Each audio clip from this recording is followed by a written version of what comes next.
ഓൺലൈനിലേക്ക് സ്വാഗതം. നമ്മൾ ഈ ക്ലാസ്സിലൂടെ നോക്കാൻ പോകുന്നത് പുതിയ SSCRT ടെക്സ്റ്റ് ബുക്കുകളിൽ നിന്നുമുള്ള ഹോട്ട് ടോപ്പിക്സുകളാണ്.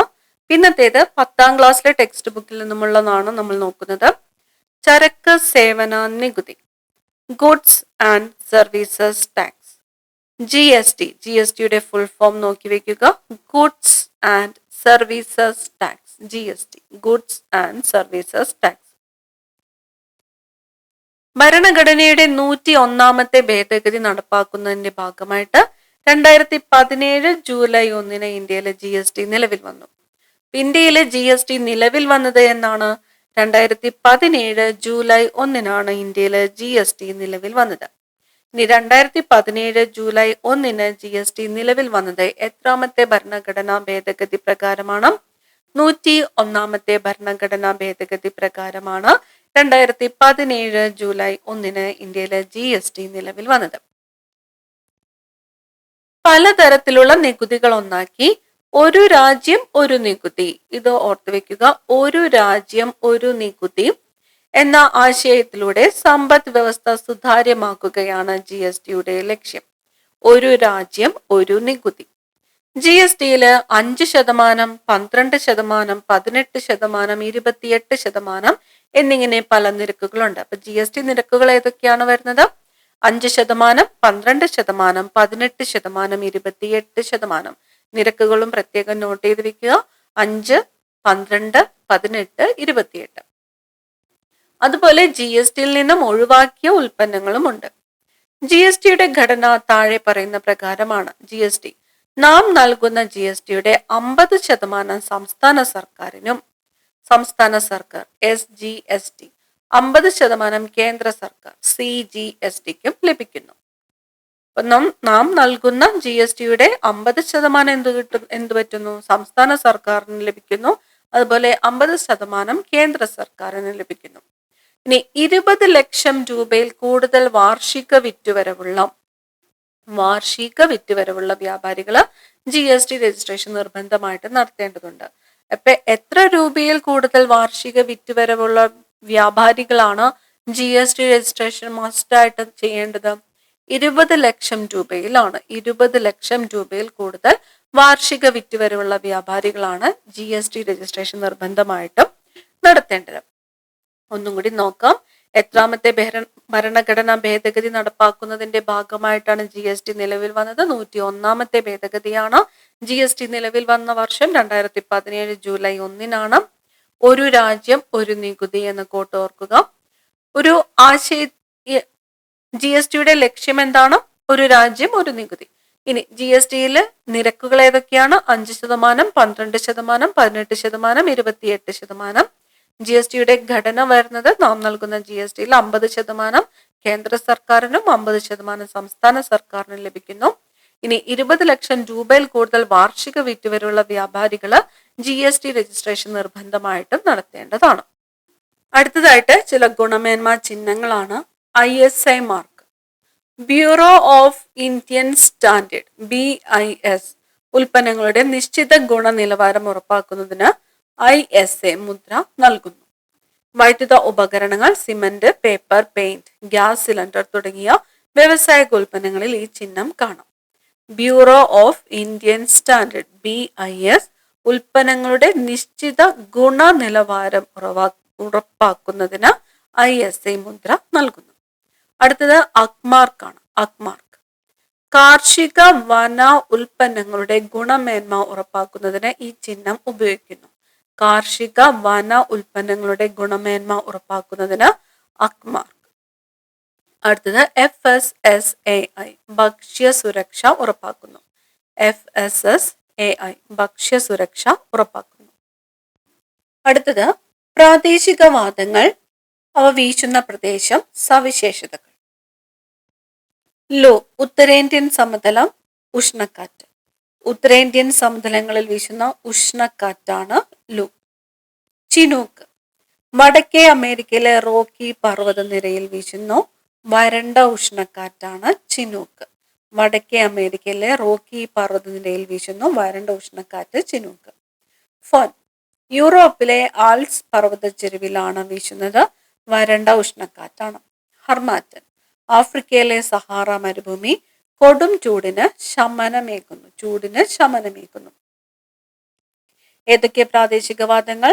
ലു, ചിനൂക്ക്, ഫോൻ, ഹർമാറ്റൺ എന്നിവ പ്രാദേശികവാദങ്ങളാണ്. ലു വീശുന്നത് ഉത്തരേന്ത്യൻ സമതലം, ചിനൂക്ക് വടക്കേ അമേരിക്കയിലെ റോക്കി പർവ്വതച്ചരിവ്, ഫോൻ യൂറോപ്പിലെ ആൽസ് പർവ്വതച്ചരിവ്, ഹർമാറ്റൺ ആഫ്രിക്കയിലെ സഹാറ മരുഭൂമി. അനിമോമീറ്ററും വിൻഡ് വെയിനും. കാറ്റിന്റെ വേഗത അളക്കുന്ന ഉപകരണമാണ് അനിമോമീറ്റർ. മണിക്കൂറിൽ എത്ര കിലോമീറ്റർ വേഗതയിലാണ് കാറ്റ് വീശുന്നതെന്ന് ഇതിലൂടെ മനസ്സിലാക്കാം.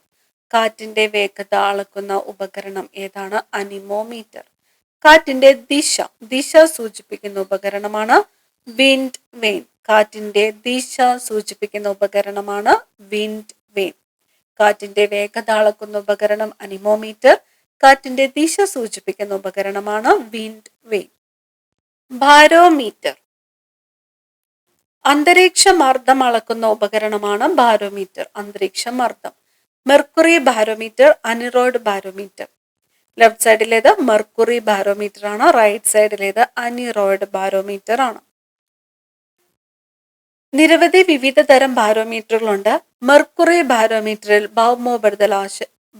ഭൗമോപരിതല ശരാശരി അന്തരീക്ഷ മർദ്ദം 76 സെന്റിമീറ്റർ ആയിട്ട് രേഖപ്പെടുത്തുന്നു. മെർക്കുറി ബാരോമീറ്ററിൽ ഭൗമോപരിതല ശരാശരി മർദ്ദം എത്രയാണ്? 76 സെന്റിമീറ്റർ ആണ്. അന്തരീക്ഷ മർദ്ദം രേഖപ്പെടുത്തുന്നത് സാധാരണ മില്ലി ബാർ അല്ലെങ്കിൽ ഹെക്ടോ പാസ്കൽ എന്നീ ഏകകങ്ങളിലാണ്. അന്തരീക്ഷ മർദ്ദത്തിന്റെ ഏകകങ്ങൾ ഏതൊക്കെയാണ്? മില്ലി ബാർ അല്ലെങ്കിൽ ഹെക്ടോ പാസ്കൽ.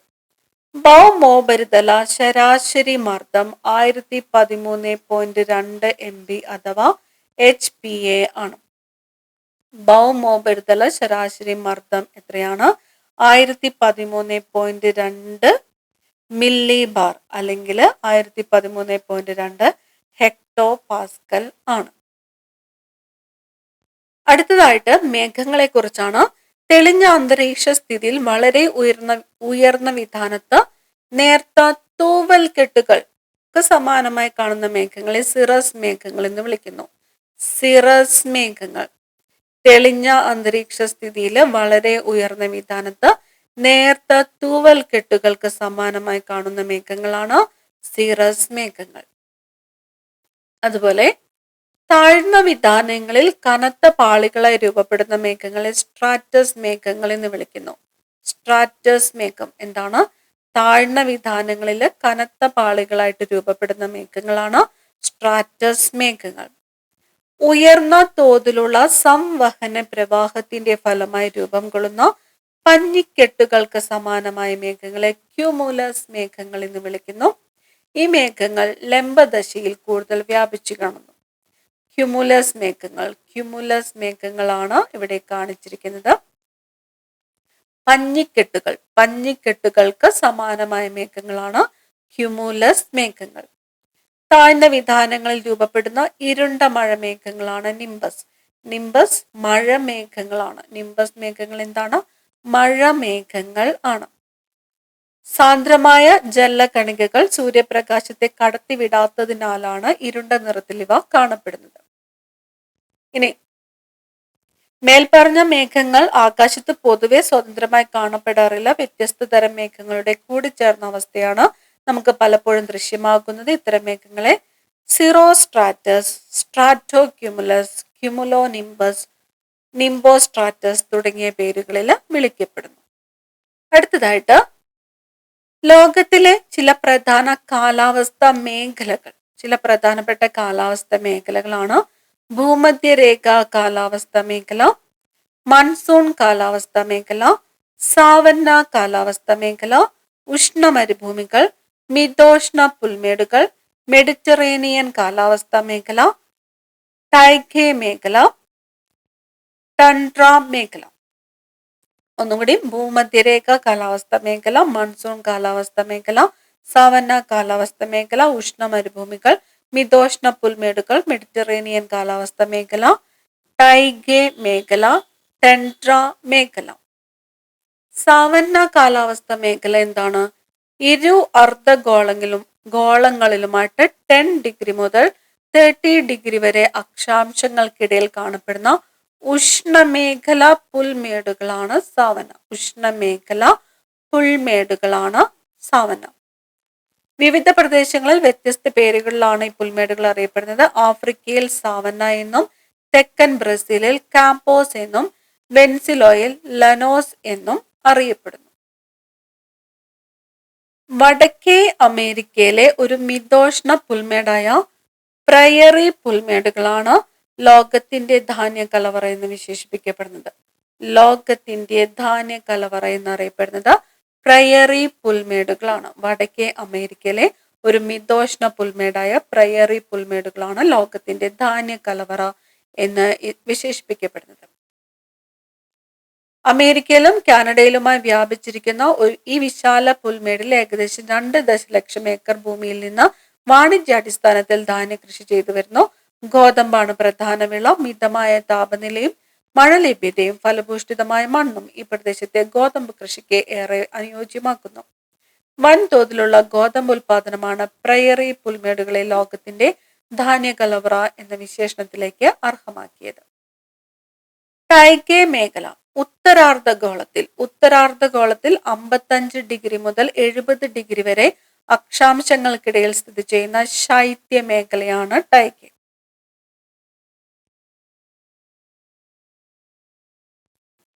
ടെൻട്ര മേഖല ആർട്ടിക് വൃത്തത്തിന് വടക്ക് അലാസ്ക, കാനഡ, ഗ്രീൻലാൻഡ്, യൂറോപ്പിലെയും ഏഷ്യയിലെയും ആർട്ടിക് സമുദ്ര തീരങ്ങൾ എന്നീ പ്രദേശങ്ങളായി വ്യാപിച്ചിരിക്കുന്ന അതിശൈത്യ മേഖലയാണ് ടെൻട്ര മേഖല. ഹരിതഗൃഹ പ്രഭാവവും ആഗോള താപനവും. അന്തരീക്ഷത്തിലെ ചില വാതകങ്ങൾ സൂര്യതാപം അന്തരീക്ഷത്തിൽ തടഞ്ഞു നിർത്താൻ ശേഷിയുള്ളവയാണ്. Carbon dioxide, nitrous oxide തുടങ്ങിയ ഇത്തരം വാതകങ്ങളാണ് ഹരിതഗൃഹവാതകങ്ങൾ അല്ലെങ്കിൽ ഗ്രീൻ ഹൗസ് ഗ്യാസസ്.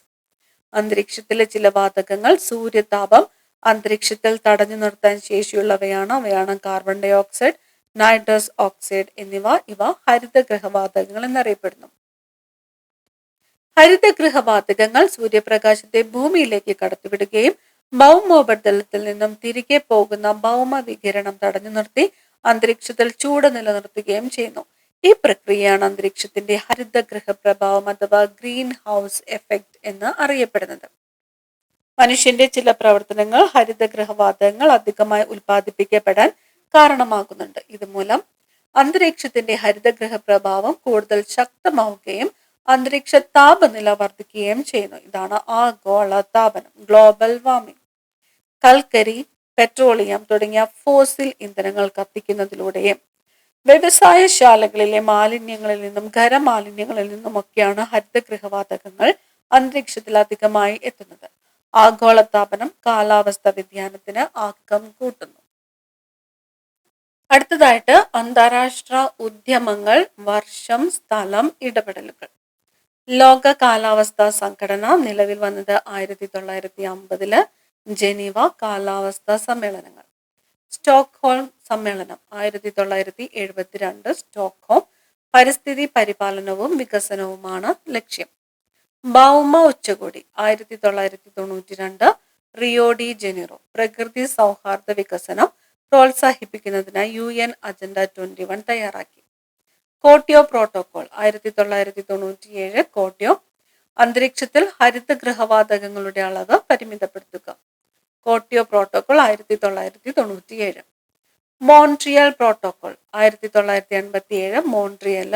ഓസോൺ പാളിക്ക് നാശം വരുത്തുന്ന പദാർത്ഥങ്ങളുടെ അളവ് പരിമിതപ്പെടുത്തുക.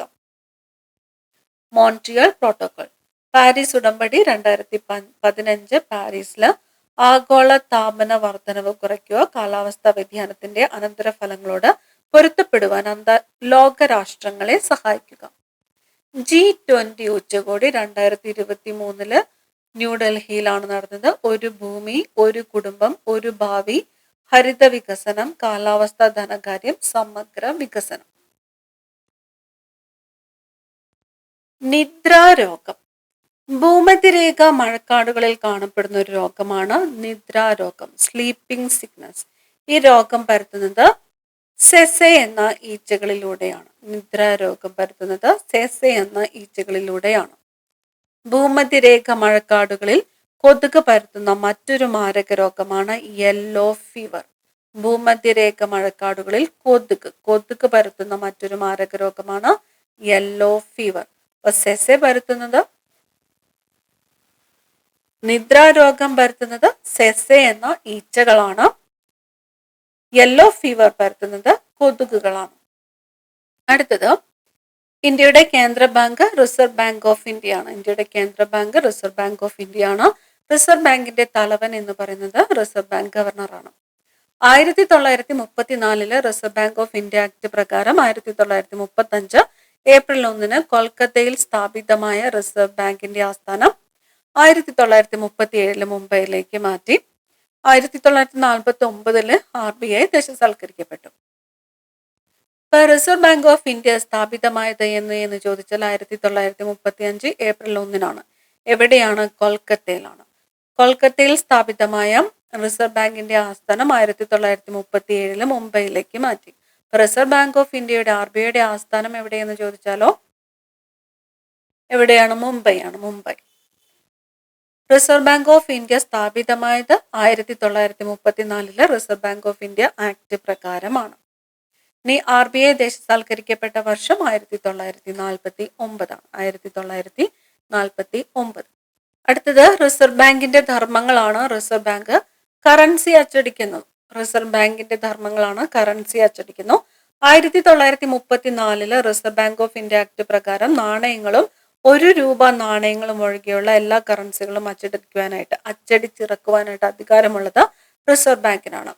അപ്പൊ നാണയങ്ങളും ₹1 നോട്ടുകളും അച്ചടിക്കുന്നത് ഇന്ത്യ ഗവൺമെന്റിന്റെ ധനകാര്യ മന്ത്രാലയങ്ങളാണ്. നാണയങ്ങളും ₹1 നോട്ടും അച്ചടിക്കുന്നത് ഇന്ത്യ ഗവൺമെന്റിന്റെ ധനകാര്യ മന്ത്രാലയമാണ്. കറൻസികൾ രൂപകൽപ്പന ചെയ്യുക, സുരക്ഷാ സവിശേഷതകൾ ഉൾപ്പെടുത്തുക, അച്ചടിച്ച് വിതരണം ചെയ്യുക എന്നീ ധർമ്മങ്ങളും നിർവഹിക്കുന്നത് റിസർവ് ബാങ്ക് ഓഫ് ഇന്ത്യയാണ്. ഇന്ത്യ ഗവൺമെന്റിന്റെ ഉടമസ്ഥതയിലുള്ള നാസിക് മഹാരാഷ്ട്രയിലെ നാസിക്, ദേവാസ് മധ്യപ്രദേശിലെ ദേവാസ് എന്നിവിടങ്ങളിലെ പ്രസ്സുകളിലും ഭാരതീയ റിസർവ് ബാങ്കിന്റെ ഉടമസ്ഥതയിലുള്ള Bharatiya Reserve Bank Note Mudran Limited BRBNML, Bharatiya Reserve Bank Note Mudran Limited, Mysore, Salboni Paschim Bengal എന്നിവിടങ്ങളിലുള്ള പ്രസ്സുകളിലുമാണ് currency നോട്ടുകൾ അച്ചടിക്കുന്നത്. അപ്പൊ കറൻസി നോട്ടുകൾ അച്ചടിക്കുന്നത് എവിടെയൊക്കെയാണ്? ഇന്ത്യ ഗവൺമെന്റിന്റെ ഉടമസ്ഥതയിലുള്ള നാസിക് മഹാരാഷ്ട്രയിലെ നാസിക്, മധ്യപ്രദേശിലെ ദേവാസ്. ഇനി ഭാരതീയ റിസർവ് ബാങ്കിന്റെ ഉടമസ്ഥതയിലുള്ള Bharatiya Reserve Bank Note Mudran ലിമിറ്റഡിന്റെ മൈസൂരില്, അതുപോലെ സാൽബോണി പശ്ചിമ ബംഗാളില് എന്നിവിടങ്ങളിലുള്ള പ്രസ്സുകളിലാണ് നോട്ടുകൾ അച്ചടിക്കുന്നത്.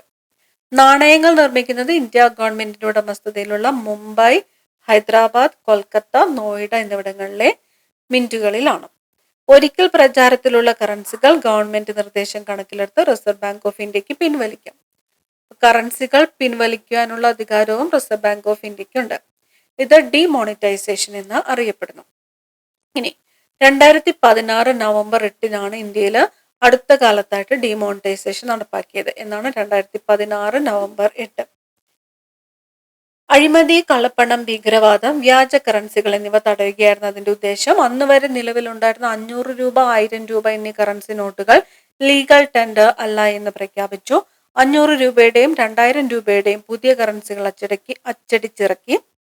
പൊതുജനങ്ങൾക്ക് ഡിക്ലറേഷൻ ഇല്ലാതെ 2016 ഡിസംബർ 31 വരെ പഴയ കറൻസി നോട്ടുകൾ ബാങ്കുകളിലേക്കും ഡിക്ലറേഷനോട് കൂടി 2017 മാർച്ച് 31 വരെ RBIയിലും നിക്ഷേപിക്കുവാനായിട്ട് അവസരമുണ്ടായിരുന്നു.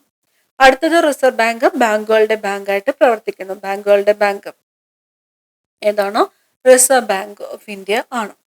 ഇനി പണത്തിന്റെ അളവും വായ്പയും നിയന്ത്രിക്കുന്നു. പണത്തിന്റെ അളവ് വർദ്ധിക്കുകയും എന്നാൽ അനുപാതികമായിട്ട് സാധനങ്ങളുടെയും സേവനങ്ങളുടെയും ഉൽപാദനം വർദ്ധിക്കാതിരിക്കുകയും ചെയ്താൽ സമ്പദ് വ്യവസ്ഥയിൽ കുറച്ച് സാധനങ്ങളും സേവനങ്ങളും കൂടുതൽ പണവും എന്ന അവസ്ഥ സംജാതമാകുന്നു. ഇത് സാധനങ്ങളുടെയും സേവനങ്ങളുടെയും വില വർദ്ധിക്കുന്നതിന് കാരണമാകുന്നു. അപ്പൊ വായ്പകളുടെ നിയന്ത്രകൻ എന്നറിയപ്പെടുന്നത് റിസർവ് ബാങ്ക് ആണ്.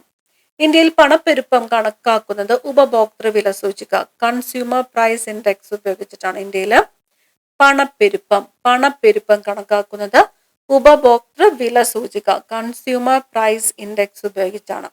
Ministry of statistics and programme implementation MOSPI ministry of statistics and programme implementation കീഴിലുള്ള നാഷണൽ സ്റ്റാറ്റിസ്റ്റിക്കൽ ഓഫീസാണ് ഇത് തയ്യാറാക്കുന്നത്. National statistical office. ഒന്നും കൂടി നോക്കാം. ഇന്ത്യയിലെ പണപ്പെരുപ്പം കണക്കാക്കുന്നത് ഉപഭോക്തൃ വില സൂചിക ഉപയോഗിച്ചിട്ടാണ്. Consumer price index. Ministry of statistics and Programme ഇംപ്ലിമെന്റേഷന് കീഴിലുള്ള നാഷണൽ സ്റ്റാറ്റിസ്റ്റിക്കൽ ഓഫീസാണ് ഇത് തയ്യാറാക്കുന്നത്. അടുത്തതായിട്ട് റിപ്പോ നിരക്ക്, റിവേഴ്സ് റിപ്പോ നിരക്ക്. വാണിജ്യ ബാങ്കുകൾ റിസർവ് ബാങ്കുകളിൽ നിന്നും വായ്പ എടുക്കുമ്പോൾ ഈടാക്കുന്ന പലിശ നിരക്കാണ് റിപ്പോ നിരക്ക്. വാണിജ്യ ബാങ്കുകൾ റിസർവ് ബാങ്കുകളിൽ നിന്ന് എന്ത് ചെയ്യുന്നു? വായ്പ എടുക്കുന്നു. അപ്പോൾ ഈടാക്കുന്ന പലിശയാണ് റിപ്പോ നിരക്ക്. ഇനി റിവേഴ്സ് റിപ്പോ നിരക്ക് എന്താണ്? വാണിജ്യ ബാങ്കുകൾ റിസർവ് ബാങ്കിൽ നിക്ഷേപിക്കുന്ന പണത്തിന് നൽകുന്ന പലിശയാണ് റിവേഴ്സ് നിരക്ക്. റിവേഴ്സ് റിപ്പോ നിരക്ക്. അപ്പൊ റിപ്പോ നിരക്കും റിവേഴ്സ് റിപ്പോ നിരക്കും പ്രധാനപ്പെട്ടതാണ്, നോക്കി വയ്ക്കുക. RBI ഗവൺമെന്റിന്റെ ബാങ്കായിട്ട് പ്രവർത്തിക്കുന്നു. അപ്പൊ ഗവൺമെന്റിന്റെ ബാങ്കായിട്ട് പ്രവർത്തിക്കുന്നു. ധനനയം, ഫിസ്ക്കൽ പോളിസി, നികുതി ചുമത്തൽ, ഗവൺമെന്റ് ചെലവുകൾ എന്നിവയെ സംബന്ധിച്ച നയമാണ് ധനനയം അഥവാ ഫിസ്ക്കൽ പോളിസി. നികുതി ചുമത്തൽ, ഗവൺമെന്റിന്റെ ചെലവുകൾ. പണനയം, മോണിറ്ററി പോളിസി, പണത്തിന്റെ അളവ്, പലിശ നിരക്ക് എന്നിവയെ സംബന്ധിച്ച നയമാണ് പണനയം. പണത്തിന്റെ അളവ്, പലിശ നിരക്ക് എന്നിവയെ സംബന്ധിച്ച നിയമമാണ് പണനയം. എന്നിവയെ സംബന്ധിച്ച നയമാണ് പണനയം. അടുത്തത് വാണിജ്യ ബാങ്കുകൾ. ബാങ്കിംഗ് സേവനങ്ങൾ നൽകാൻ RBIയുടെ അനുമതിയുള്ളതും 1934 RBI ആക്ട് 2ാം പട്ടികയിൽ ഉൾപ്പെട്ടിട്ടുള്ളവയുമായ ബാങ്കുകളാണ് ഇവ. ഏതൊക്കെയാണ് ഉദാഹരണങ്ങൾ വാണിജ്യ ബാങ്കുകൾക്ക്? പൊതുമേഖലാ ബാങ്കുകൾ, സ്വകാര്യ മേഖലാ ബാങ്കുകൾ, സ്മോൾ ഫിനാൻസ് ബാങ്കുകൾ, പേയ്മെന്റ് ബാങ്കുകൾ, സ്പെഷ്യലൈസ്ഡ് ബാങ്കുകൾ, റീജിയണൽ റൂറൽ ബാങ്കുകൾ, വിദേശ ബാങ്ക് എന്നിവയെല്ലാം വാണിജ്യ ബാങ്കുകൾക്ക് ഉദാഹരണങ്ങളാണ്. 1990കളിലെ സാമ്പത്തിക പരിഷ്കാരത്തിന് ശേഷം ഇന്ത്യയിൽ പ്രവർത്തനാനുമതി ലഭിച്ച വാണിജ്യ ബാങ്കുകൾ ന്യൂ ജനറേഷൻ ബാങ്കുകൾ എന്നറിയപ്പെടുന്നു. ന്യൂ ജനറേഷൻ ബാങ്കുകൾ ഏതാണ്? 1990കളിലെ സാമ്പത്തിക പരിഷ്കാരത്തിന് ശേഷം ഇന്ത്യയിൽ പ്രവർത്തനാനുമതി ലഭിച്ച ബാങ്കുകളാണ് ന്യൂ ജനറേഷൻ ബാങ്കുകൾ എന്നറിയപ്പെടുന്നത്. ന്യൂ ജനറേഷൻ ബാങ്കുകൾക്ക് ഉദാഹരണമാണ് axis bank, Mahendra bank, yes bank, index bank എന്നിവ എല്ലാം. വാണിജ്യ ബാങ്കുകളുടെ ധർമ്മങ്ങൾ എന്ന് പറയുന്നത് നിക്ഷേപങ്ങൾ സ്വീകരിക്കൽ, അതുപോലെ വായ്പ നൽകൽ, വിവിധ സേവനങ്ങൾ പ്രദാനം ചെയ്യൽ. അവ ഏതൊക്കെയാണ്? Credit card, debit card, ATM സർവീസുകൾ, ലോക്കർ സൗകര്യം എന്നിവ. അടുത്തത് ബാങ്കുകളും സാങ്കേതിക വിദ്യയുമാണ്. ചില പണമിടപാട് സംവിധാനങ്ങൾ. National electronic fund transfer system NEFT, national electronic fund transfer system. Account ഉടമകൾ തമ്മിലുള്ള ബാങ്ക് ഇടപാടുകൾ എളുപ്പത്തിലും വേഗത്തിലുമാക്കാൻ റിസർവ് ബാങ്ക് ഓഫ് ഇന്ത്യ കൊണ്ടുവന്ന സംവിധാനമാണിത്. ഇന്ത്യൻ ഫിനാൻഷ്യൽ സിസ്റ്റം കോഡ് ഉപയോഗപ്പെടുത്തിയാണ് ഫണ്ടുകൾ കൈമാറ്റം ചെയ്യുന്നത്. പ്രത്യേകം നോട്ട് ചെയ്യുക. IFSC full form Indian financial system code. IFSC Indian financial system code. അടുത്തത് real time gross settlement. Account ഉടമകൾ തമ്മിൽ വലിയ തുകകൾ കൈമാറ്റം ചെയ്യാൻ RBI കൊണ്ടുവന്ന സംവിധാനമാണ് RTGS, real time gross settlement. വളരെ കുറഞ്ഞ സമയത്തിനുള്ളിൽ ഇടപാടുകൾ പൂർത്തിയാക്കാനാകും എന്നതാണ് ഇതിന്റെ പ്രത്യേകത. RTGS. Core banking. ഒരു ബാങ്കിന്റെ ഏത് ശാഖയിൽ നിന്നും സാമ്പത്തിക ഇടപാടുകൾ അക്കൗണ്ട് ഉടമകൾക്ക് സാധ്യമാകുന്ന സംവിധാനമാണ് കോർ ബാങ്കിംഗ്. ഇടപാടുകൾ നടത്തുന്നതിന് അക്കൗണ്ടുള്ള ബ്രാഞ്ചിൽ തന്നെ പോകണമെന്നില്ല. ഇത് ഇടപാടുകാർക്ക് ഏറെ സൗകര്യമാണ്. Core banking. അടുത്തത് universal payment interface UPI. Universal payment interface. National Payment Corporation of India NPCI വികസിപ്പിച്ച പണമിടപാട് സംവിധാനമാണ് UPI. ഇതുവഴി വിവിധ ബാങ്ക് അക്കൗണ്ടുകൾ തമ്മിൽ തത്സമയ പണമിടപാടുകൾ സാധ്യമാക്കുന്നു. ഉപയോക്താക്കൾക്ക് തങ്ങളുടെ വിവിധ ബാങ്ക് അക്കൗണ്ടുകൾ ഒരു മൊബൈൽ ആപ്ലിക്കേഷൻ വഴി ബന്ധിപ്പിക്കുവാനും അതുവഴി ലളിതവും സുരക്ഷിതമായ ഇടപാടുകൾ നടത്തുവാനും കഴിയുന്നു. Google Pay, Paytm, PhonePe, ഭീം UPI, ആമസോൺ പേ എന്നിവ ചില UPI ആപ്ലിക്കേഷനുകളാണ്. UPI universal payment interface. അടുത്തതായിട്ട് ഇവിടെ KSFE കുറിച്ച് പറഞ്ഞിരിക്കുന്നു. കേരളത്തിലെ ബാങ്കിതര ധനകാര്യ സ്ഥാപനം. KSFE എന്താ? ബാങ്കിതര ധനകാര്യ സ്ഥാപനമാണ്. കേരളത്തിലെ ജനങ്ങൾക്ക് സാമ്പത്തിക സേവനം നൽകുവാനായിട്ട് 1969 സ്ഥാപിതമായി. KSFE സ്ഥാപിതമായത് 1969. സ്വർണ്ണ പണയം, വ്യക്തിഗത വായ്പ, ബിസിനസ് വായ്പ, വാഹന വായ്പ, ഭവന വായ്പ, മൈക്രോ ഫിനാൻസ് ചിട്ടികൾ തുടങ്ങി വിവിധ സേവനങ്ങൾ KSFE ശാഖകളിലൂടെ നൽകി വരുന്നു. വിവിധ ശാഖകളുടെ ശൃംഖല വഴിയും ഇടപാടുകാരുടെ ശക്തമായ പിന്തുണ കൊണ്ടും കേരളത്തിലെ KSFEയുടെ സാന്നിധ്യം ശക്തമാണ്. ബാങ്ക് ദേശസാൽക്കരണം. ബാങ്കുകളുടെ പ്രവർത്തനം രാജ്യത്തിന്റെ വിവിധ ഭാഗങ്ങളിലേക്കും കൂടുതൽ ജനങ്ങളിലേക്കും എത്തിക്കുന്നതിനായിട്ട് 1969 14 ബാങ്കുകൾ, 1980 6 ബാങ്കുകളും ദേശസാൽക്കരിക്കപ്പെട്ടു. ബാങ്ക് ദേശസാൽക്കരണത്തിന്റെ പ്രധാന ലക്ഷ്യം എന്ന് പറയുന്നത് ഗ്രാമീണ മേഖലയിലെ ബാങ്കിംഗ് സൗകര്യങ്ങൾ വികസിപ്പിക്കുക, കർഷകർക്ക് കുറഞ്ഞ നിരക്കിൽ വായ്പ നൽകുക, വായ്പയുടെ നീതിപൂർവമായ വിതരണം ഉറപ്പുവരുത്തുക, സാമ്പത്തിക ശക്തിയെ ഏതാനും ജനങ്ങളിൽ കേന്ദ്രീകരിക്കുന്നത് തടയുക.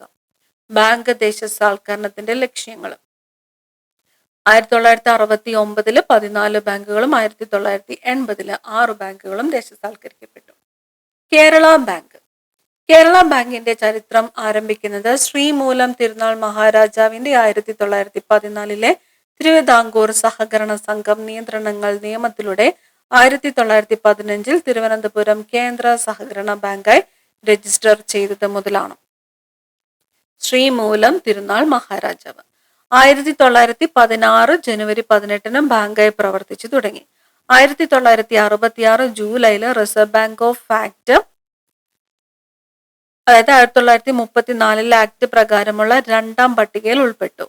2019 കേരളത്തിലെ 13 ജില്ലാ സഹകരണ ബാങ്കുകൾ കേരള സംസ്ഥാന സഹകരണ ബാങ്കായി മാറുകയും കേരള ബാങ്ക് എന്ന പേരിൽ അറിയപ്പെടുകയും ചെയ്തു. ആദ്യം എത്ര സഹകരണ ബാങ്കുകളാണ് ചേർന്നത്? 13. കേരള ബാങ്ക് 823 ശാഖകളുമായി കേരളത്തിലെ 14 ജില്ലകളിലും ഇപ്പോൾ പ്രവർത്തിച്ചു വരുന്നു. മികച്ച ബാങ്കിംഗ് സേവനങ്ങൾ, സാമ്പത്തിക ഉൾച്ചേർക്കൽ ഉറപ്പുവരുത്തൽ, സംസ്ഥാനത്തിന്റെ സാമ്പത്തിക വികസനം ത്വരിതപ്പെടുത്തൽ എന്നിവയാണ് കേരള ബാങ്കിന്റെ പ്രധാന ലക്ഷ്യങ്ങൾ. സാമൂഹിക പ്രതിബദ്ധത, ഗ്രാമീണ വികസനം, പാർശ്വവൽക്കരിക്കപ്പെട്ട സമൂഹത്തിന് പിന്തുണ നൽകൽ എന്നിവയും ബാങ്കിന്റെ ലക്ഷ്യങ്ങളാണ്. ബാങ്കിന്റെ ഓഹരിയിൽ 40% കേരള ഗവൺമെന്റിനും 30% ജില്ലാ സഹകരണ ബാങ്കിനും 30% മറ്റുള്ളവർക്കുമാണ്. നിരവധി ബാങ്കിംഗ് സേവനങ്ങളാണ് കേരള ബാങ്ക് അതിന്റെ ഗുണഭോക്താക്കൾക്ക് നൽകുന്നത്.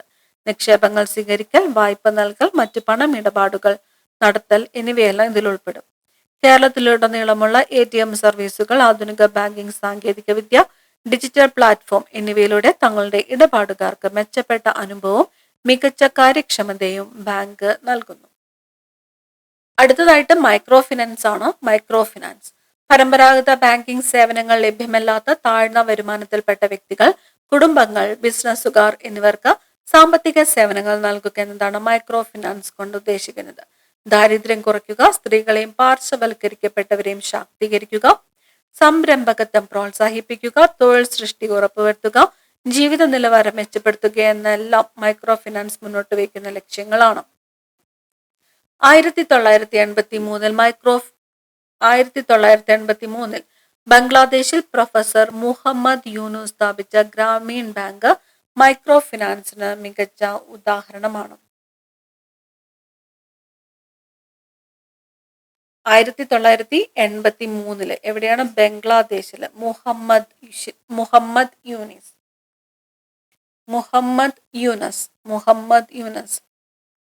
ഗ്രാമീൺ ബാങ്ക് മൈക്രോ ഫിനാൻസിന് മികച്ച ഉദാഹരണമാണ്. കേരളത്തിൽ കുടുംബശ്രീ പ്രവർത്തിക്കുന്നത് മൈക്രോ ഫിനാൻസ് എന്ന ആശയത്തിലാണ്. കുടുംബശ്രീ ദാരിദ്ര്യ നിർമ്മാർജ്ജനത്തിനും സ്ത്രീ ശാക്തീകരണത്തിനുമായി കേരളത്തിൽ കുടുംബശ്രീ നടത്തിയ പ്രവർത്തനങ്ങൾ ലോക ശ്രദ്ധയാകർഷിച്ചിട്ടുണ്ട്. അയൽക്കൂട്ടം, സ്വയം സഹായ സംഘങ്ങൾ എന്നിവർ വഴി ലഘു നിക്ഷേപം സ്വീകരിച്ചും ആവശ്യാനുസരണം വായ്പകൾ നൽകിയും ഈ സംവിധാനങ്ങൾ പ്രവർത്തിക്കുന്നു. ജൻധൻ അക്കൗണ്ട്. രാജ്യത്ത് ബാങ്ക് അക്കൗണ്ട് ഇല്ലാത്ത എല്ലാവർക്കും അക്കൗണ്ട് തുടങ്ങുന്നതിനുള്ള പദ്ധതിയാണ് Pradhan Mantri Jan Dhan account. Pradhan Mantri Jan Dhan account. 0 minimum balance account ഇതിന്റെ സവിശേഷതയാണ്. അടുത്ത കാലത്തായി സാമ്പത്തിക ഇടപാടുകൾക്കായി ഡിജിറ്റൽ കറൻസി കൂടുതലായി ഉപയോഗിച്ചു വരുന്നു. ഭൗതിക കറൻസികൾ കുറച്ചുകൊണ്ട് ഡിജിറ്റൽ കറൻസിയുടെ ഉപയോഗം വർദ്ധിപ്പിച്ച് പണരഹിത സമ്പദ് വ്യവസ്ഥയിലേക്ക്, ക്യാഷ്ലെസ് എക്കോണമിയിലേക്ക് നീങ്ങുന്നതിനായി ആധാർ അധിഷ്ഠിത പേയ്മെന്റ് സംവിധാനം, e wallet, national finance switch എന്നിവയും ഗവൺമെന്റ് പ്രോത്സാഹിപ്പിക്കുന്നുണ്ട്. അടുത്തത് ഇന്ത്യൻ കാലാവസ്ഥാ നിരീക്ഷണ വകുപ്പ്, IMD. ഇന്ത്യൻ കാലാവസ്ഥാ നിരീക്ഷണ വകുപ്പ് ഇന്ത്യ ഗവൺമെന്റിന്റെ ഭൗമശാസ്ത്ര മന്ത്രാലയത്തിന് കീഴിൽ പ്രവർത്തിക്കുന്ന ഏജൻസിയാണ് ഇന്ത്യൻ കാലാവസ്ഥാ വകുപ്പ്. രാജ്യത്ത് കാലാവസ്ഥാ നിരീക്ഷണങ്ങൾ, കാലാവസ്ഥാ പ്രവചനം തുടങ്ങിയ ചുമതലകൾ വഹിക്കുന്ന പ്രധാന ഏജൻസിയാണിത്. IMDയുടെ ആസ്ഥാനം ഡൽഹി. IMDയുടെ ആസ്ഥാനം ഡൽഹി. ഈ പോയിന്റ് നോട്ട് ചെയ്യുക. IMDയുടെ ആസ്ഥാനം ഡൽഹിയാണ്. കൂടാതെ ഇന്ത്യയിലും അന്റാർട്ടിക്കയിലുമായി 100 കണക്കിന് നിരീക്ഷണ സ്റ്റേഷനുകൾ പ്രവർത്തിക്കുന്നു. IMDയുടെ ആസ്ഥാനം ഡൽഹി. അടുത്തത് സൂര്യനിൽ ഊർജമുണ്ടാകുന്നത് അണുസംയോജന പ്രക്രിയയിലൂടെയാണ്. ന്യൂക്ലിയർ ഫ്യൂഷൻ അല്ലെങ്കിൽ അണുസംയോജന പ്രക്രിയയിലൂടെയാണ് സൂര്യനിലെ ഊർജം ഉണ്ടാകുന്നത്. അടുത്തത് കൺസ്യൂമർ പ്രൊട്ടക്ഷൻ മൂവ്മെന്റ്, ഉപഭോക്തൃ സംരക്ഷണ പ്രസ്ഥാനം. 1966 ബോംബെയില് കൺസ്യൂമർ ഗൈഡൻസ് സൊസൈറ്റി ഓഫ് ഇന്ത്യയുടെ രൂപീകരണത്തോടു കൂടിയാണ് ഇന്ത്യയില് ഉപഭോക്തൃ സംരക്ഷണ പ്രസ്ഥാനം നിലവിൽ വരുന്നത്. അപ്പൊ ഇന്ത്യയിൽ ഉപഭോക്തൃ സംരക്ഷണ പ്രസ്ഥാനം നിലവിൽ വരുന്നതിന് കാരണമായത് ഏതാണ്? Consumer Guidance Society of India ആണ്. Consumer Guidance Society of India നിലവിൽ വന്നത് ബോംബെയിലാണ് 1966. പ്രത്യേകം നോട്ട് ചെയ്യുക. Consumer Guidance Society of India രൂപീകൃതമായത് എവിടെയാണ്? ബോംബെയിലാണ്. വർഷം ഏതാണ്? 1966. ഇന്ത്യയില് ഉപഭോക്തൃ സംരക്ഷണ പ്രസ്ഥാനം നിലവിൽ വരുന്നതിന് കാരണമായത് കൺസ്യൂമർ ഗൈഡൻസ് സൊസൈറ്റി ഓഫ് ഇന്ത്യയാണ്. ഉപഭോക്താവിന്റെ അവകാശങ്ങൾ സംരക്ഷിക്കുന്നതിനും ക്ഷേമം ഉറപ്പാക്കുന്നതിനും വേണ്ടി രൂപം കൊണ്ട ഒരു സാമൂഹിക മുന്നേറ്റമാണിത്. ഉപഭോക്താക്കളെ വഞ്ചിക്കുന്ന സ്ഥാപനങ്ങൾക്കെതിരെ പ്രവർത്തിക്കുന്ന വിവിധ ഉപഭോക്തൃ സംഘടനകളും വ്യക്തികളുമാണ് ഈ പ്രസ്ഥാനത്തെ മുന്നോട്ട് നയിക്കുന്നത്. ഇനി ഇവിടെ ലക്ഷ്യങ്ങൾ എന്തൊക്കെയാണ്? ഉപഭോക്തൃ അവകാശങ്ങൾ സംരക്ഷിക്കുക, തട്ടിപ്പുകളെ തടയുക, ഉപഭോക്താവിനെ ശാക്തീകരിക്കുക, നിയമനിർമ്മാണം നടത്തുക, പരസ്യങ്ങളിൽ സത്യസന്ധമായ വിവരങ്ങളാണെന്ന് ഉറപ്പുവരുത്തുക, രാഷ്ട്രീയ വേദികളിൽ ഉപഭോക്താക്കളുടെ പ്രാതിനിധ്യം ഉറപ്പുവരുത്തുക. ഈ പോയിന്റ്സ് ജസ്റ്റ് ഒന്ന് മനസ്സിലാക്കി വയ്ക്കുക. ഏതെങ്കിലും പ്രസ്താവന ടൈപ്പ് ക്വസ്റ്റ്യൻസ് വരുവാണെങ്കിൽ ഉപയോഗമാകും. അടുത്തത് ചൂഷണങ്ങൾക്കിരയാക്കാതെ സുഗമമായി ഉപഭോഗം നടത്തുന്നതിന് ഉപഭോക്താക്കൾക്ക് കഴിയേണ്ടതുണ്ട്. ഇതിനായിട്ട് നിയമസഹായം ആവശ്യമാണ്. 1985 ഐക്യരാഷ്ട്രസഭ ഉപഭോക്തൃ സംരക്ഷണം സംബന്ധിച്ച മാർഗരേഖകൾ ഉൾക്കൊള്ളുന്ന പ്രമേയം അംഗീകരിച്ചതിന്റെ അടിസ്ഥാനത്തിൽ 1986 ഡിസംബർ 24 ഉപഭോക്തൃ സംരക്ഷണ നിയമം ഇന്ത്യയിൽ നിലവിൽ വന്നു. അപ്പൊ ഇന്ത്യയിൽ ഉപഭോക്തൃ സംരക്ഷണ നിയമം നിലവിൽ വന്നത് എന്ന് ചോദിച്ചാലോ 1986 ഡിസംബർ 24 ഡേറ്റ് പ്രത്യേകം ഓർക്കുക. 1986 ഡിസംബർ 24. ഡിസംബർ 24 ദേശീയ ഉപഭോക്തൃ ദിനമായിട്ട് ആചരിക്കുന്നു. ദേശീയ ഉപഭോക്തൃ ദിനം എന്നാണ് ഡിസംബർ 24. ഐക്യരാഷ്ട്രസഭ ഉപഭോക്തൃ സംരക്ഷണം സംബന്ധിച്ച മാർഗരേഖകൾ ഉൾക്കൊള്ളുന്ന പ്രമേയം അംഗീകരിച്ചത് എന്നാണ് 1985. അപ്പൊ 1985 ഐക്യരാഷ്ട്രസഭ എന്ത് ചെയ്തു? ഉപഭോക്തൃ സംരക്ഷണം സംബന്ധിച്ച മാർഗരേഖകൾ ഉൾക്കൊള്ളുന്ന പ്രമേയം അംഗീകരിച്ചു. അപ്പൊ അതിന്റെ അടിസ്ഥാനത്തിൽ ഇന്ത്യയിൽ ഉപഭോക്തൃ സംരക്ഷണ നിയമം നിലവിൽ വന്നു എന്നാണ്. 1986 ഡിസംബർ 24-നാണ് നിലവിൽ വന്നത്. ഡിസംബർ 24 എന്ത് ദിനമായിട്ട് ആചരിക്കുന്നു? ദേശീയ ഉപഭോക്തൃ ദിനമായിട്ട് ആചരിക്കുന്നു. ദേശീയ ഉപഭോക്തൃ ദിനം എന്നാണ് ഉപഭോക്തൃ ദിനം എന്നാണ് ഡിസംബർ 24-ആണ്. ഡിസംബർ 24. ഇനി പറയുന്നത് ഉപഭോക്തൃ സംരക്ഷണ നിയമം 2019-ആണ്. എന്നിട്ട് ഇ കൊമേഴ്സ് പ്ലാറ്റ്ഫോമുകൾ നിലവിൽ വന്ന പുതിയ സാഹചര്യത്തിൽ ഇത്തരം മേഖലകളിലും ഉപഭോക്താവിന് സംരക്ഷണം നൽകുന്നതിന് ആവശ്യമായിട്ടാണ് ഉപഭോക്തൃ സംരക്ഷണ നിയമം 2019 നിലവിൽ വന്നത്. 1986 ഉപഭോക്തൃ സംരക്ഷണ നിയമത്തിന് പകരം 2020 ജൂലൈ 20 ഈ നിയമം നിലവിൽ വന്നു. ഉപഭോക്തൃ സംരക്ഷണ നിയമം 2019 നിലവിൽ വന്നത് എന്നാണ്. 2020 ജൂലൈ 20-നാണ്. 2020 ജൂലൈ 20-നാണ് ഉപഭോക്തൃ സംരക്ഷണ നിയമം 2019 നിലവിൽ വന്നത്. ഈ നിയമം ഉപഭോക്താക്കളെ ശാക്തീകരിക്കുന്നതിനും അവരുടെ അവകാശങ്ങൾ സംരക്ഷിക്കുന്നതിനുമാണ് ലക്ഷ്യമിടുന്നത്. അടുത്തതായിട്ട് കൺസ്യൂമർ പ്രൊട്ടക്ഷൻ ആക്ട് 2019 സവിശേഷതകൾ ഏതൊക്കെയാണെന്ന് നോക്കാം. ഉപഭോക്താക്കളെ അവകാശങ്ങൾ സംരക്ഷിക്കുന്നതിനും നടപ്പിലാക്കുന്നതിനുമായിട്ട് Central Consumer Protection Authority CCPA full ഫോമും കൂടി പഠിച്ചു വെക്കുക. Central Consumer Protection Authority CCPA സ്ഥാപിച്ചു. ഇ കൊമേഴ്സ് പ്ലാറ്റ്ഫോമുകൾ നടത്തുന്ന അന്യായമായ വ്യാപാരം തടയുന്നതിനുള്ള നിയമങ്ങൾ ഉപഭോക്തൃ തർക്ക പരിഹാര പ്രക്രിയ ലളിതമാക്കുന്നു.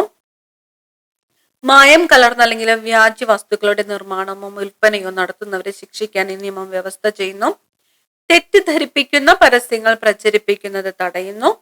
ഉപഭോക്തൃ വിദ്യാഭ്യാസം ലഭിക്കുവാനുള്ള അവകാശം ഉറപ്പുവരുത്തുന്നു. ഇത്രയും കാര്യങ്ങൾ മനസ്സിലാക്കി വെക്കുക. 1986 ഉപഭോക്തൃ സംരക്ഷണ നിയമത്തിന് പുറമെ നിശ്ചിത വിഷയങ്ങളിൽ ഉപഭോക്താവിന്റെ അവകാശങ്ങൾ സംരക്ഷിക്കപ്പെടുന്നതിനായി ചില നിയമങ്ങൾ കൂടി നിലവിലുണ്ട്. ഉദാഹരണമായി ഭക്ഷ്യോൽപ്പന്നങ്ങളുടെ ഗുണനിലവാരം ഉറപ്പാക്കുന്നതിനായിട്ട് നിലവിൽ വന്നതാണ് ഭക്ഷ്യ സുരക്ഷാ സ്റ്റാൻഡേർഡ് ആക്ട് 2006. ഭക്ഷ്യ സുരക്ഷാ സ്റ്റാൻഡേർഡ് ആക്ട് 2006. ഉപഭോക്താവിന്റെ അവകാശങ്ങൾ സംരക്ഷിക്കപ്പെടുന്നതിനായിട്ട് നിലവിലുള്ള നിയമങ്ങളെ പറ്റി ഇപ്പോൾ നമ്മൾ മനസ്സിലാക്കി. ഈ നിയമങ്ങൾ ഉറപ്പു നൽകുന്ന ഉപഭോക്താവിന്റെ അവകാശങ്ങൾ എന്തൊക്കെയാണെന്ന് നോക്കാം. സുരക്ഷിതത്തിനുള്ള അവകാശം. ജീവനും സ്വത്തിനും അപകടകരമായ സാധന സേവനങ്ങളുടെ വിപണനത്തിൽ നിന്നും രക്ഷ നേടുവാനുള്ള അവകാശം. തെരഞ്ഞെടുക്കുവാനുള്ള അവകാശം. മത്സരാധിഷ്ഠിത വിലയിൽ സാധന സേവനങ്ങൾ തിരഞ്ഞെടുക്കുവാനുള്ള അവകാശം. അറിയുവാനുള്ള അവകാശം. അന്യായമായ വ്യാപാര സമ്പ്രദായങ്ങളിൽ നിന്നും ഉപഭോക്താവിനെ സംരക്ഷിക്കുന്നതിനായി സാധനങ്ങളുടെ ഗുണമേന്മ, അളവ്, പരിശുദ്ധി, വില നിലവാരം എന്നിവ അറിയുവാനുള്ള അവകാശം. അടുത്തത് എന്താണ്? പരിഹാരം തേടുവാനുള്ള അവകാശം. പരിഹാരം. അന്യായമായ വ്യാപാര സമ്പ്രദായങ്ങൾക്കും ഉപഭോക്തൃ ചൂഷണങ്ങൾക്കുമെതിരെ പരിഹാരം തേടുവാനുള്ള അവകാശം. ഉപഭോക്തൃ വിദ്യാഭ്യാസത്തിനുള്ള അവകാശം. വിവരമുള്ള ഒരു ഉപഭോക്താവാകുവാനുള്ള അറിവും വൈദഗ്ധ്യവും നേടുവാനുള്ള അവകാശം. ഇത്രയും അവകാശങ്ങൾ മനസ്സിലാക്കി വെക്കുക. അറിയുവാനുള്ള അവകാശം, തെരഞ്ഞെടുക്കുവാനുള്ള അവകാശം, സുരക്ഷിതത്തിനുള്ള അവകാശം, പരിഹാരം തേടുവാനുള്ള അവകാശം, ഉപഭോക്തൃ വിദ്യാഭ്യാസത്തിനുള്ള അവകാശം. ഇനി ഉപഭോക്തൃ കോടതികളെ കുറിച്ചാണ് പറയുന്നത്. ഉപഭോക്തൃ കോടതികളുടെ ചരിത്രം ആരംഭിക്കുന്നത് 1986 ഇന്ത്യയിൽ ഉപഭോക്തൃ സംരക്ഷണ നിയമം നിലവിൽ വന്നതോടുകൂടിയാണ്. ഇതോടെ ഉപഭോക്തൃ കോടതികൾ സ്ഥാപിക്കപ്പെടുകയും പരാതികൾ വേഗത്തിൽ പരിഹരിക്കുന്നതിനുള്ള ട്രിബ്യൂണലുകൾ രൂപവൽക്കരിക്കപ്പെടുകയും ചെയ്തു. ഉപഭോക്തൃ കോടതികളെ 3 തലത്തില് വിന്യസിച്ചിരിക്കുന്നു. ഉപഭോക്തൃ തർക്ക പരിഹാര സംവിധാനത്തിന്റെ ഘടനയാണ് പറഞ്ഞിരിക്കുന്നത്. ജില്ലാ ഉപഭോക്തൃ തർക്ക പരിഹാര കമ്മീഷൻ 1 കോടി രൂപ വരെയുള്ള നഷ്ടപരിഹാരം വരുന്ന കേസുകളാണ് ജില്ലാ ഉപഭോക്തൃ തർക്ക പരിഹാര കമ്മീഷനിൽ വരുന്നത്. സംസ്ഥാന ഉപഭോക്തൃ തർക്ക പരിഹാര കമ്മീഷൻ 1 കോടി മുതൽ 10 കോടി വരെയുള്ള നഷ്ടപരിഹാരം വരുന്ന കേസുകൾ. ഇനി ദേശീയ ഉപഭോക്തൃ തർക്ക പരിഹാര കമ്മീഷൻ 10 കോടി രൂപയ്ക്ക് മുകളിൽ നഷ്ടപരിഹാരം വരുന്ന കേസുകൾ. എല്ലാത്തിനും മുകളിൽ എന്താണ്? സുപ്രീം കോടതി. ഒന്നുകൂടി, ജില്ലാ ഉപഭോക്തൃ തർക്ക പരിഹാര കമ്മീഷനിൽ 1 കോടി രൂപ വരെയുള്ള നഷ്ടപരിഹാരം വരുന്ന കേസുകളാണ്. സംസ്ഥാന ഉപഭോക്തൃ തർക്ക പരിഹാര കമ്മീഷനിൽ 1 കോടി മുതൽ 10 കോടി രൂപ വരെയുള്ള നഷ്ടപരിഹാരം വരുന്ന കേസുകളാണ്. ഇനി ദേശീയ ഉപഭോക്തൃ തർക്ക പരിഹാര കമ്മീഷനിലോ 10 കോടിക്ക് മുകളിൽ നഷ്ടപരിഹാരം വരുന്ന കേസുകളാണ്. പ്രധാനപ്പെട്ട പോയിന്റ്സ് ആണ്, നോട്ട് ചെയ്യുക. ഇന്ത്യയിൽ ആകമാനം 600-ലധികം ജില്ലാ ഫോറങ്ങൾ 35 സംസ്ഥാന കമ്മീഷനുകളും നിലവിലുണ്ട്. ഇതിനെല്ലാം മുകളിലായിട്ട് National Consumer Disputes Redressal Commission NCRDC, National Consumer Disputes Redressal Commission എന്ന അപ്പെക്സ് ബോഡിയും ഉണ്ട്. അപ്പൊ 600-ലധികം ജില്ലാ ഫോറങ്ങൾ, 35 സംസ്ഥാന കമ്മീഷനുകൾ, National Consumer Disputes Redressal Commission എന്ന അപ്പെക്സ് ബോഡി. ഉപഭോക്തൃ സംരക്ഷണ നിയമപ്രകാരം ഉപഭോക്തൃ കോടതികൾക്ക് പുറമെ ത്രിതല ഉപദേശക സമിതികളും നിലവിലുണ്ട്. ത്രിതല ഉപദേശക സമിതികൾ ഏതൊക്കെയാണ്? ജില്ലാ ഉപഭോക്തൃ സംരക്ഷണ കൗൺസിൽ, സംസ്ഥാന ഉപഭോക്തൃ സംരക്ഷണ കൗൺസിൽ, ദേശീയ ഉപഭോക്തൃ സംരക്ഷണ കൗൺസിൽ. ഏതൊക്കെയാണ് ത്രിതല ഉപദേശക സമിതികൾ വരുന്നത്? ജില്ലാ ഉപഭോക്തൃ സംരക്ഷണ കൗൺസിൽ, സംസ്ഥാന ഉപഭോക്തൃ സംരക്ഷണ കൗൺസിൽ, ദേശീയ ഉപഭോക്തൃ സംരക്ഷണ കൗൺസിൽ. അതത് സർക്കാരുകൾക്ക് ഉപഭോക്താവിന്റെ അവകാശങ്ങളുമായി ബന്ധപ്പെട്ട കാര്യങ്ങളിൽ ഉപദേശകം നൽകുക എന്നതാണ് ഈ സമിതികളുടെ ധർമ്മം.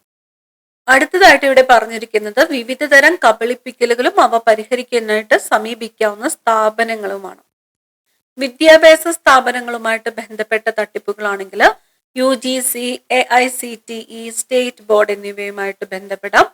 അതുപോലെ ഉപഭോക്തൃ ഫോറത്തെ സമീപിക്കാം, പോലീസിൽ പരാതി നൽകാം, വിദ്യാഭ്യാസ മന്ത്രാലയവുമായിട്ട് ബന്ധപ്പെടാം. ഇനി ആരോഗ്യ രംഗത്തെ കബളിപ്പിക്കലുകളാണെങ്കിൽ സ്റ്റേറ്റ് നാഷണൽ മെഡിക്കൽ കൗൺസിലിലെ ഗ്രീവൻസ് പോർട്ടൽ വഴി പരാതി നൽകാം. ആരോഗ്യ വിഭാഗം ഡയറക്ടർക്ക് റിപ്പോർട്ട് സഹിതം പരാതി നൽകാം.